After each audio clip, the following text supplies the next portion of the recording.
Well, we've got another freaking broken fan. Listen to this. It sounds like a freaking vibratory bell. I sat down in my freaking chair and it just started doing that. I'll show you what happens when I turn it on.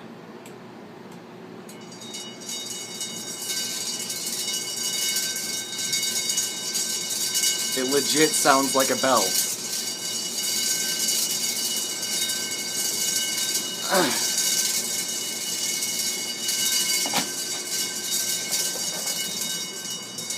So anyone that was considering buying this fan, I strongly recommend that you don't. I've had two of these and they've both broken.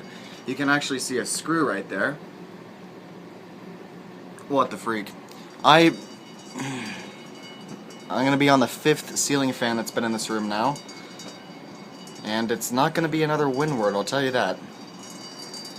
Freaking pathetic.